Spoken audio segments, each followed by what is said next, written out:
Freedom of speech এটা একটা fundamental rights আমরা এনজয় করি এই দেশে। আমরা যারা রাজনীতি করি মাটি এবং মানুষের টানে রাজনীতি করি এবং আমরা দেশের একটা ভালো দিক কামনা করি। পাবলিকের ১১টা গাড়ি ভাঙচুর হইছে। Exactly, exactly. পাশাপাশি ২ জন সাংবাদিক সৈয়দ নাওয়াজ পাশা এবং মোসলেউদ্দিন গাড়ি ওইখানে পার্ক করা আছে ইয়া বিজনেস প্রতিষ্ঠান এবং রাস্তাতেও গাড়ি ভাঙ্গা হইছে এবং অনেকে লাঠি সোঁটা লইয়া গেছে। ইটস নট বাংলাদেশ যে আমি করলাম এটা তো রাজনীতি চলে গেল। No. Police will take action. দেশকে ভালোবেসে যারা রাজনীতি করি, দেশের ভালো চাই, এটা কিন্তু দেশের কোনো ভালো বা কল্যাণ বয়ে আনে না। যদি কেউ মনে করেন যে আমি আরেকজনের মিটিং এ গিয়ে আমি হামলা করলাম এবং সেইখানে আমার অ্যাসাইলাম এর একটু সুবিধা হবে। একজন অ্যাসাইলাম সলিসিটর হিসেবে আমি বলব না এটা হবে না। নিজেদের জন্য ভালো করেননি, কমিউনিটির জন্য ভালো করেননি এবং সর্বোপরি দেশের জন্য কোনো মঙ্গলের জন্য করেননি। বরংস আপনার দেশের ভাবমূর্তি বহির্বিশ্বে বিনষ্ট করে এই কাজগুলো উনারা করেছেন। বাংলাদেশর কোটা সিস্টেম লইয়া যে আন্দোলন এই আন্দোলনে যারা মারা গেছেন আমরা তার আত্মার মাগফিরাত কামনা করলাম আর একটা সম্মানজনক নিষ্পত্তি প্রত্যাশা করলাম। আপনারা জানেন যে গতকালকে আমরা আলতাবালি পার্ক ও তারার একটা যারা কোটা বিরোধী আন্দোলন করা তারা একটা ডেমনস্ট্রেশন ডাকলা এবং ডেমনস্ট্রেশন পরবর্তী সময়ে এখান থাকিয়া অনেকে গিয়া পার্শ্ববর্তী মাইক্রো বিজনেস সেন্টার যারা যুবলীগের একটা মিটিং চলাকালীন সময়ে সংঘর্ষ জড়াইছে এই বিষয়ে আইনের দেশও বেআইনি কারবার অনেকেই কিন্তু কমিউনিটি উৎকণ্ঠা প্রকাশ করা এর লাগে আমরা আজকে কথা হইলাম ব্যারিস্টার আবুল কালাম চৌধুরী যদিও তাই একটা দলের সাথে সম্পৃক্ত কিন্তু আমরা আইসি আজকে আইনের দৃষ্টিতে এ ধরনের কাজরে আমরা কি তা প্রশ্রয় দিতাম না। ধন্যবাদ। প্রথমেই আসলে বাংলাদেশের যে পরিস্থিতি এবং যারা নিহত হয়েছেন তাদের আত্মার মাগফিরাত কামনা করছি এবং আমি আপনার মতো আমি বিশ্বাস করি যে এই বিষয়টির সম্মানজনক একটা সমাধান হবে। যাতে ছেলেরা যারা লেখাপড়া করে তারা যেন আবার বই পুস্তকে ফিরে যায়, পড়াশোনায় ফিরে যায়। তো যে প্রসঙ্গে কথা বলছিলাম আমরা যে এখন একবিংশ শতাব্দীতে ব্রিটেনের মতো দেশে আমরা বসবাস করি যেখানে আপনার মত প্রকাশের স্বাধীনতা রয়েছে এবং এইখানে আপনার ফ্রিডম অফ স্পিচ এটা একটা ফান্ডামেন্টাল রাইটস আমরা এনজয় করি এই দেশে এবং এইখানে এটা খুবই স্বাভাবিক যে আমরা যারা বাংলাদেশ থেকে এসেছি আমি নিজেও বাংলাদেশের রাজনীতির সাথে সম্পৃক্ত আমরা যারা রাজনীতি করি মাটি এবং মানুষের টানে রাজনীতি করি এবং আমরা দেশের একটা ভালো দিক কামনা করি এইখানে মত এবং পথের পার্থক্য থাকতেই পারে কিন্তু এই মত এবং পথের পার্থক্যের কারণে বহির্বিশ্বে বিশেষ করে ব্রিটেনের মতো দেশে যেখানে সহিষ্ণুতা পরমত সহিষ্ণুতার জায়গাটা হলো অত্যন্ত উচ্চ স্থানে সেইখানে যদি আমরা অপরের মতামত যদি আমরা শুনতে না পারি বুঝতে না পারি এই আলো বাতাসে আমরা যারা বসবাস করি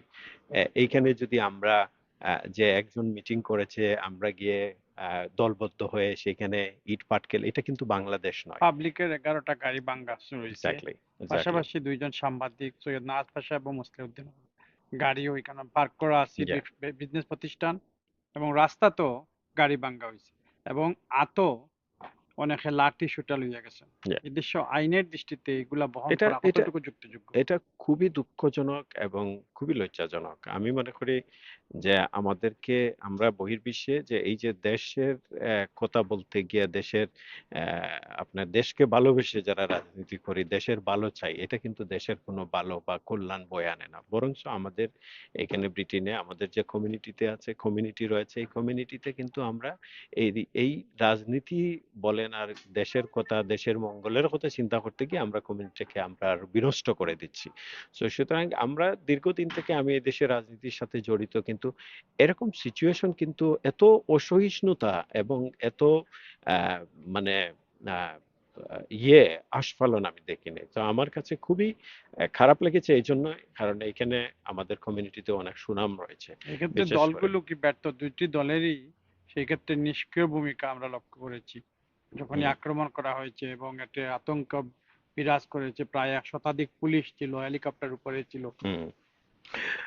ওয়েল এটা আমি মনে করি যে যারা রয়েছেন, আমরা যারা রাজনীতি করি বা রাজনীতির সাথে জড়িত, আমাদেরকে একটু বুঝতে হবে, আমাদেরকে একটু চিন্তা করতে হবে। কারণ এখন আমরা যারা এই কাজগুলো করছি, আমাদের পরবর্তী প্রজন্ম কিন্তু এই প্রজন্মগুলো এই সমস্ত রাজনীতিতে আসবে না, এবং আমাদের না, এগুলো তো প্রজন্মগুলো বাংলাদেশি রাজনীতি, এদেশের এক্স্যাক্টলি, রাজনীতি না। এক্স্যাক্টলি, বিদেশে বাংলাদেশের রাজনীতি নিয়ে ইয়া, বিভিন্ন নেতিবাচক ইয়া। কথাবার্তা এই ইতিমধ্যে প্রচারণা আছে। এই প্রচারণাটা কিন্তু আমাদের পরবর্তী প্রজন্মের উপর বাংলাদেশ বিমুখ যে প্রবণতা, সেই প্রবণতাটা আর একটু বৃদ্ধি পাবে। সেক্ষেত্রে এখানে যে বর্ন এন্ড বটআপ তাদেরকে কথা বলছেন। এক্স্যাক্টলি, আমি তাদের কথাই বলছি। অর্থাৎ যে মেসেজটা আমরা দিচ্ছি, সেই মেসেজটা কিন্তু আসলে কোনো সভ্য কোনো মেসেজ নয়। এবং গতকালকের একটা ঘটনা যে অনেকেই লাঠিসোঁটা ব্যবহার করেছেন। হুম। তা আপনি কি মনে করেন এরা দেশের আইন আমার মনে কানুন হয় বা যে ল সম্বন্ধে কিছুই জানেন না? না, আমার মনে হয় যে এইখানে আসলে মূলত বিষয়ে তাদের অনেক কিছু জানার বাকি রয়েছে। কারণ এইখানে এই যে আপনার ১ম এ আমি যে অ্যাঙ্গার থাকতে পারে, হ্যাঁ, কিন্তু এভাবে হুম। না। আপনার আপনার সিভিলাইজড সোসাইটিতে যে অ্যাঙ্গার দেখানোর যে প্রক্রিয়া রয়েছে, সেই প্রক্রিয়ার মধ্যে যাবেন। অ্যাসেম্বলি আপনি করতেই পারেন, মিটিং আপনি করতেই পারেন। এক্ষেত্রে মনে করেন যে আপনি যে কোনো দলগুলো উস্কে দিয়েছে। আমার মনে হয় কোনো একটা জায়গা থেকে আমরা আসলে তাদেরকে আসলে আ আ আমার মনে হয় যে তাদেরকে যেভাবে আমাদের গাইডেন্স দেওয়ার কথা ছিল আমরা দিতে পারি নাই। এবং সেজন্য এই যারাই এসেছে তারা এই বিপথগামী প্রবণতা অ্যা এবং এই ক্ষেত্রে দেখিয়েছে। গতকাল কমিউনিটির যে বিষয়টি সবচেয়ে বেশি বাজ হয়েছে যে অ্যাসাইলামের জন্য একজন আইনজ্ঞ হিসেবে আপনি কি মনে করেন এই ধরনের কর্মকাণ্ড দ্বারা অ্যাসাইলাম পাওয়া যাবে? আ আমার মনে হয় যে এই ধরনের কর্মকাণ্ড যারা যদি কেউ মনে করেন যে আমি আরেকজনের মিটিং এ গিয়ে আমি হামলা করলাম এবং সেইখানে আমার অ্যাসাইলাম এর একটু সুবিধা হবে। একজন অ্যাসাইলাম সলিসিটর হিসেবে আমি বলব না, এটা হবে না। কারণ আপনি এই ধরনের কর্মকাণ্ডে যদি আপনি জড়িত হন, তাহলে সেই এভিডেন্স টা কিন্তু আপনার পক্ষে যাবে না। কারণ আপনার বিপক্ষেই যাবে।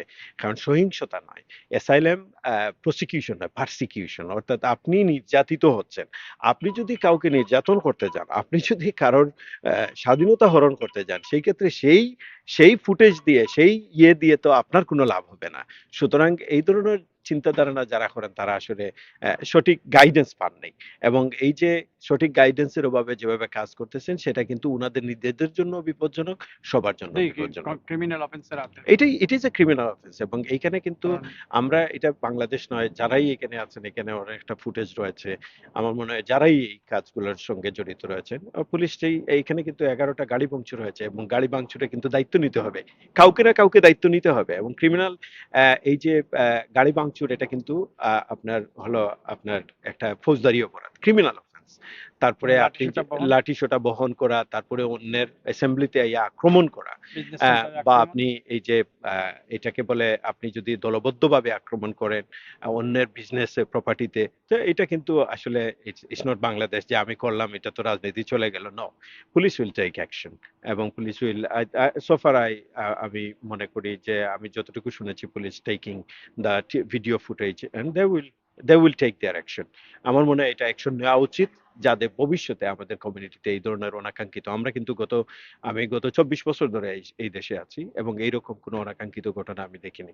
এবং যারাই করেছেন আমি মনে করি তারা নিজেদের জন্য ভালো করেননি, কমিউনিটির জন্য ভালো করেননি, এবং সর্বোপরি দেশের জন্য কোনো মঙ্গলের জন্য করেননি। বরংস আপনার দেশের ভাবমূর্তি বহির্বিশ্বে বিনষ্ট করে এই কাজগুলো ওনারা করেছেন। Thank you.